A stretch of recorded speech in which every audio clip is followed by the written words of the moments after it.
안녕하세요, 저스티스입니다. 이번 시간에는 지난 북위 영상에서 간략히 말씀드리고 넘어갔던 북위가 동이 서위로 분열하는 과정의 역사를 한 발짝만 더 깊게 살펴보고자 합니다. 이번 영상은 1편 위진남북조 영상과 2편 556국 3편 북위 영상에 이어지는 시리즈이기 때문에 선후의 관계는 없지만 위 영상들도 꼭 함께 보시기를 추천드립니다. 그럼 시작하겠습니다. 당시는 북위 제9대 효명제 시기로 불교가 북위에서 황제를 비롯하여 귀족의 신봉과 보호를 받으면서 전에 없던 성황을 누리던 시기였습니다. 특히 수도 낙양은 서역에서 온 승려가 3,000명이 넘고 불교인 뿐만 아니라 서역의 여러 지역에서 온 사람들의 귀화를 받아들이는 시설도 갖추는 등 외국의 사절과 상인이 빈번하게 왕래하는 화려한 국제도시로서의 면모를 갖추고 있었습니다. 따라서 수도 낙양에서 황궁과 귀족들의 삶은 더욱더 화려해지며 귀족제 사회로 이양하던 시기였죠. 하지만 귀족제의 반대급부로 빈부격차, 특히 수도권과 지방의 생활수준 격차는 점차 벌어질 수밖에 없었고 이에 불만을 품은 사람들이 많아지고 있었습니다. 제7대 황제인 효문제가 만들어 놓은 귀족의 등급은 형식상으로는 호족과 한족 양자를 완전히 평등하고 공평하게 혼합시키려 한 것이었지만 실제로는 그렇게 운영되지 못했기 때문이죠. 당시 최고위직은 당연히 황실과 왕족이 독차지하였고 그를 돕는 호족은 육시, 목시 등 북방 출신의 8개 성 정도였습니다. 아울러 중하의 관직에는 한족이 포진하고 있었기 때문에 북방 출신 중에서 고위직으로 인정받지 못한 많은 사람들이 수도권은 물론 변경에도 존재했고 그들의 불만은 점차 고조되고 있었습니다. 황제의 근위군은 북방 출신의 군사로서 자신들이 북위의 군사력을 지탱하고 화북을 통일한 공신들의 자손이라고 자부하고 있었지만 한족 출신의 관리가 보기에 그들은 교양도 없고 읽고 쓸 줄도 모르며 셈을 할 줄도 모르는 형편없는 인간들이었기 때문에 북방의 군사들이 중앙 관직으로 진출하는 것은 어불성설이라고 생각하고 있었습니다. 따라서 한족은 이들의 진출을 적극적으로 막았고 둘 사이의 긴장관계는 고조되었는데 때마침 519년 한족 출신의 장중우라는 인물이 중요 관직에 무인을 등용하지 말 것을 건의하면서 북방 출신 중앙 근위군의 불만이 폭발하였습니다. 근위군 병사 1000여 명이 모여 상서성에 항의 시위를 하고 장중우의 저택을 불태워버렸으며 장중우는 중상을 입고 그 아버지가 사망하는 사건이 발생했습니다. 이를 우림의 변이라고 하는데요. 이에 대하여 섭정 호태우 정부는 우림의 변 주동자 8명을 사형에 처하는 대신 대사령을 내려 사건을 불문에 붙이고 근위군의 불만을 해소시키기 위해서 무관의 지휘에 따라 문관으로 이동할 수 있도록 승인하였습니다. 하지만 문관 관직은 한정되어 있었기 때문에 어쩔 수 없이 새로운 임용은 이전 무관을 그만둔 후의 기간을 기준으로 오래된 병사부터 선발하였기 때문에 군인들의 불만을 해소할 수는 없었습니다. 참고로 이런 임용법을 정령격이라고 하지요. 게다가 중앙의 근위군보다 더욱 심각한 것은 지방, 그 중에서도 변경에 배치된 군인들의 불만이었습니다. 그들 역시 자신들이 북위를 지탱한다는 높은 자긍심을 가지고 있었던 것은 근위군에 못지 않았는데 위에서 말씀드린 것처럼 제7대 효문제 이후 북위가 귀족제 국가로 이행하면서 내버려진 처지였기 때문입니다. 원래 효문제 이전에는 그들에게도 중앙 벼슬길이 열려 있었을 뿐만 아니라 요역 면제의 특권도 있었기 때문에 일정 정도 자존심을 유지할 수 있었는데 귀족제 문치주의로 이전한 이후에는 중앙 관직으로 나아갈 길이 막혔을 뿐만 아니라 시간이 갈수록 신분이 낮아져서 오히려 진병이라는 사실이 통혼의 장애물로까지 여겨지는 상황에 처하게 되었습니다. 이렇게 비참한 상황에 이르자 북방의 옥야, 회삭, 무천, 무병, 유현, 회항 등 6개 진을 중심으로 523년 북위의 붕괴를 부르는 대반란이 시작되었습니다. 다시 말해서 육진의 난은 육진 병사들에 대한 극심한 차별과 굴욕에 대한 분노가 폭발하여 발생한 반란인 것이었죠.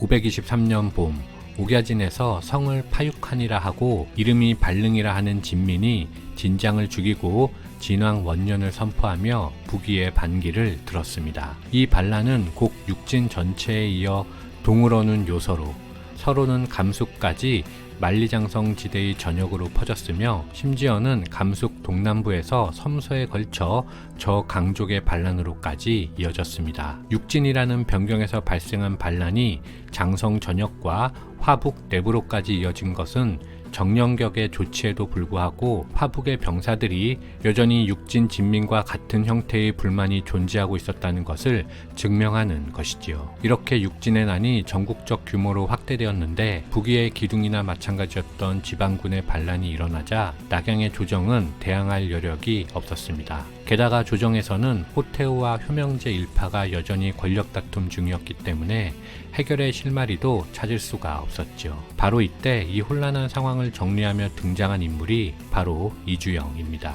개오족 출신의 이주영은 8,000호 이상의 불황민을 거느리고 목장에 수만 마리의 말을 소유한 실력자로 수용 일대의 패자였습니다. 이주영이 세력을 유지할 수 있었던 이유는 북위가 이들을 영민추장이라는 이름하에 불황민을 세습 통치하게 하되 조공을 받고 필요시 종군하도록 허락했기 때문이었는데 육진의 난을 제압하기 위해서 북위 조정은 이주영을 경계하면서도 그에게 도움을 요청하지 않을 수 없었습니다. 따라서 이주영은 자신의 가재를 털어 주변 여러 무장들을 자신의 편으로 끌어들이고 육진의 난을 진압한 것인데 이때 그 중에서 향후 이주영을 꺾는 회삭진민 고안이 이주영의 책사로서 활약한 것이었죠. 한편 위에서 잠깐 언급한 당시 효명제 황실의 상황을 말씀드리면 낙양 정부는 섭정을 통하여 정권을 틀어진 호태우당과 효명제당의 대립 속에 육진의 난이 발생한 것이었기 때문에 북위 정권 자체의 권력 기반이 흔들리고 있었습니다. 게다가 육진의 난을 진압하는 과정에서 대도독 이주영의 권세가 중앙정권에 직접 대항할 수 있을 정도로 크게 성장해서 역성혁명을 두려워해야 할 상황에 처해졌지요. 이런 와중에 효명제가 성장하면 자신의 세력을 형성하게 될 것을 두려워한 호태우가 효명제가 절대적으로 신임하던 호위병 사령관 곡사회를 죽이면서 어머니와 아들의 관계는 이전보다 더욱 멀어졌습니다. 그러자 대도독 이주영은 평소에 자신과 호영오지하던 병주자사 원천묵과 그 휘하의 도독 하바락을 찾아가 역모를 꾸미는 일을 의논하기에 이르렀습니다. 두 사람은 모두 이주영에 적극 동조하면서 그가 직접 수도 낙양을 공격하는 것이 어떠냐고 제안하였습니다. 이주영은 그들의 제안을 받아들인 후 호태우에게 상소문을 올렸습니다. 아군이 산동 일대에서 패하여 기주와 정주가 이미 도적들에게 당했습니다. 그들의 다음 목표는 분명히 상주가 될 것이므로 제가 오만한 도적들을 처리하기 위해서 상주로 갈 수 있도록 허락하여 주시기 바랍니다. 하지만 호태우는 이주영이 겉으로는 상주를 지키는 척하면서 사실은 수도 낙양에 접근하려는 계략임을 알아차리고 이렇게 조서를 내렸습니다. 지금 산동 일대의 도적은 평정되었다. 주모자인 손보인이 관군에 생포되었고 막절염생도 죽었다. 다른 지역도 점차 평정되고 있고 북해양 원어도 구원을 위해 이만의 군대로 이미 상주로 향하고 있으니 굳이 도독이 수고할 필요가 없다. 호태우 역시 호락호락하지 않고 영악했기 때문에 이주영은 다음 기회를 찾아 기다릴 수밖에 없었습니다. 한편 효명제당은 반격을 위하여 호태우가 총위하는 중서령 정엄과 중사서인 서을을 처형하여 호태우 세력을 약화시키려 하였는데 이 모략에 이주영의 힘을 빌리기로 하여 그에게 군대를 통솔하고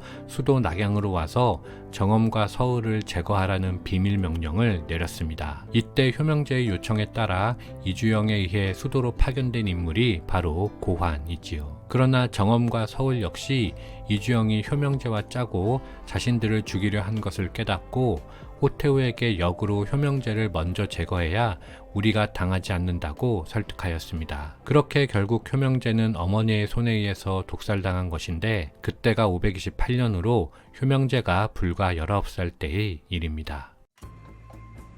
이후 호태우에 의해 즉위한 인물은 임조왕 원보휘의 후대로 고작 3살배기에 불과했던 원쇠였습니다. 3살짜리를 황위에 올린 의도는 뻔했고 이제 또다시 북위의 실권은 호태우의 수중에 들어가게 되었습니다. 이때 이 소식을 들은 이주영이 다시 한번 기회가 왔음을 깨닫고 원천묵에게 나는 효명제를 애도한다는 구실로 병사를 통솔하여 수도를 공격할 생각이요. 그리고 저 무도한 자들을 제거하고 새롭게 황제를 옹립하여 나라를 바로 세우려 하오. 그대는 어떻게 생각하시오? 라고 물었고 원천목도 이주영의 의견에 찬성하였습니다. 이주영은 곧장 조정에 상소하여 지금 민간에는 효명제가 독주에 의해 독살되었다는 소문이 퍼져 있습니다. 만일 그분이 정말로 병으로 돌아가신 것이라면 태이들에게 죄가 있습니다. 그리고 잠깐이지만 경혜공주를 즉위시킨 것 또한 선 황제들이 세워놓은 전통에 어긋나는 일이었으며 이후 새롭게 황위에 올린 인물이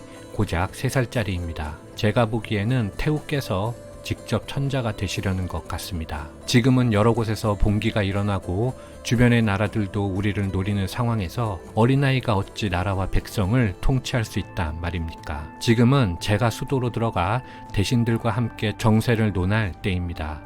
그러면 첫째, 선왕의 억울함을 씻을 수 있고 둘째, 정엄과 서울 같은 간사한 자들을 제거할 수 있습니다. 그 후 새롭게 황족 구성원 중에서 황위를 이을 분을 선정하면 세상은 평화로워질 것입니다. 호태우는 이주영에게 자신이 진군의 명분을 주었다는 실수를 깨닫고 후회하였지만 이미 엎질러진 물이었기 때문에 어쩔 수 없이 이를 수습할 방안을 찾았고 이주영의 사촌 이주세룡에게 이주영이 머무르는 진양으로 가서 그를 설득해달라 하였습니다. 이주세룡이 사촌형인 이주영을 찾아왔지만 이주영은 나는 이미 수도를 공격하기로 결정했다고 확고히 말하였고 이주세룡은 어쩔 수 없이 돌아갈 수밖에 없었지요. 이제 이주영에게 남은 일은 과연 거사가 끝난 후에 누구를 황위에 올릴 것인가 하는 문제였는데 팽성의 무선왕 원협의 아들 원자유가 평소 명망이 높은 인물로 이주영이 좋게 보고 있던 터라 원천목에게 의사를 물으니 원천목은 섣불리 결정을 내리지 못하였고 대신 낙양에 사람을 보내 이주세룡과 상의할 것을 권하였습니다. 이주세룡 역시 이주영의 생각에 동의했기 때문에 이렇게 황해 문제가 해결되었죠. 이제 이주영은 병력을 일으켜 진양에서 수도 낙양으로 진군하였고 이내 낙양의 턱 밑에 도착하였습니다. 이에 호태우는 대신들에게 도움을 요청하였지만 이미 그녀는 신망을 잃은 터라 그녀를 도우러 나서는 신하가 없었습니다. 오직 서울만이 나서서 이렇게 말했습니다. 지금 이주영은 자신의 지방 군대를 이용해 조정을 모독하고 있습니다. 우리 문무 대신들과 금군을 만만히 보고 이런 것이 아니겠습니까? 하지만 장병들이 똘똘 뭉쳐서 성을 지키기만 하면 이주영은 분투하다가 포기하고 퇴각할 것입니다. 그때 우리가 추격해 공격하면 그들을 섬멸할 수 있습니다. 호태우는 그 말을 듣고 부하 무관들에게 명령하여 수비토록 하고 이주영의 군대가 지치기를 기다렸다가 공격할 것을 지시하였습니다. 하지만 막상 이주영의 대군이 국경까지 쳐들어오자 호태우의 군대는 겁을 먹고